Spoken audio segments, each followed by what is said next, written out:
কিছুক্ষণ আগে, ঘন্টা দুই আড়াইক আগে, বাংলাদেশে ঢাকায় একটি অত্যন্ত দুঃখজনক এবং জঘন্য একটি ঘটনা ঘটেছে। ইনকালাব মঞ্চের নেতা জনাব ওসমান হাদি, তাকে গুলি করা হয়েছে, তার উপরে গুলিবর্ষণ করা হয়েছে। আমরা কিছুদিন আগে দেখেছি চট্টগ্রামে একইভাবে আমাদের আরেক প্রার্থীকে গুলি করা হয়েছিল। প্রিয় ভাই বোনেরা, প্রথমেই আমি এই ঘটনার জন্য তীব্র ঘৃণা এবং প্রতিবাদ জানাচ্ছি। আমাদের উচিত হবে সারা বাংলাদেশে গণতন্ত্রের পক্ষে যত মানুষ আছে প্রত্যেকটি মানুষের উচিত হবে এই ঘটনার তীব্র প্রতিবাদ এবং ঘৃণা জানানোর। আসো, আমাদের আজকের এই অনুষ্ঠান থেকে আমরা এই ঘটনার প্রতি তীব্র ঘৃণা এবং প্রতিবাদ জানাই এবং একই সাথে বিএনপি এবং ছাত্র দলের দায়িত্বশীল একজন কর্মী হিসাবে আমাদের দায়িত্ব হবে প্রশাসনকে, যারা এই ঘটনার সুষ্ঠু তদন্ত করবে, তাদেরকে আমাদের অবস্থান থেকে সহযোগিতা করার কোনো স্কোপ সুযোগ যদি থাকে, আমরা আমাদের সর্বোচ্চ সহযোগিতা করব, যাতে করে তারা প্রকৃত যে দোষী ব্যক্তি তাদেরকে খুঁজে বের করে দেশের আইন অনুযায়ী তাদেরকে শাস্তি প্রদান করতে পারে। প্রিয় ভাই বোনেরা, দেশ একটা অত্যন্ত সংকটের ভিতর দিয়ে যাচ্ছে।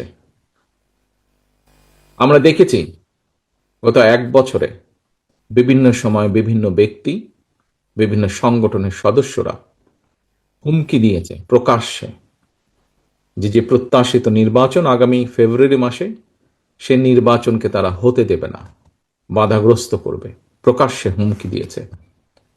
একটি দল, গোষ্ঠী বা কিছু ব্যক্তি এই দেশকে, দেশের মানুষের শান্তি, স্থিতিশীলতা বিনষ্টের জন্য উঠে পড়ে লেগেছে। এবং এই কারণেই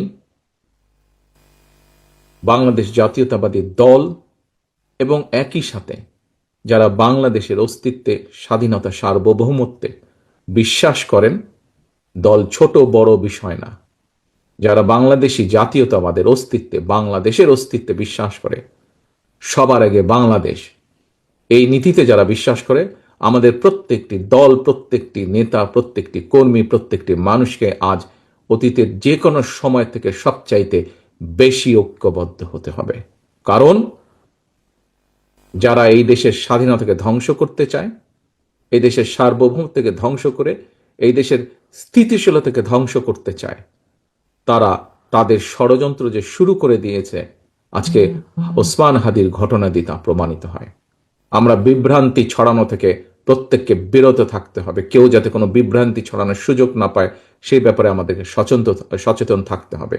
এবং একই সাথে তদন্তের স্বার্থে যারা তদন্ত করবে, সত্যিকার অপরাধীকে যারা ধরবে, আমাদের অবস্থান থেকে যতটুকু সম্ভব আমরা সর্বোচ্চ সহযোগিতা করব। আজকের অনুষ্ঠানে আমার বক্তব্যের প্রথম অংশ এটি। আমাদেরকে প্রতিবাদ গড়ে তুলতে হবে এবং যে কোনো মূল্যে অন্যায়ের বিরুদ্ধে প্রতিবাদ গড়ে তুলতে হবে, যে কোনো অন্যায়ের বিরুদ্ধে, এবং যে কোনো মূল্যে এই দেশের মানুষ যাতে করে তাদের হারানো গণতান্ত্রিক অধিকার ফিরে পেতে পারে, তার জন্য আমাদেরকে সর্বদা সচেষ্ট এবং সতর্ক থাকতে হবে।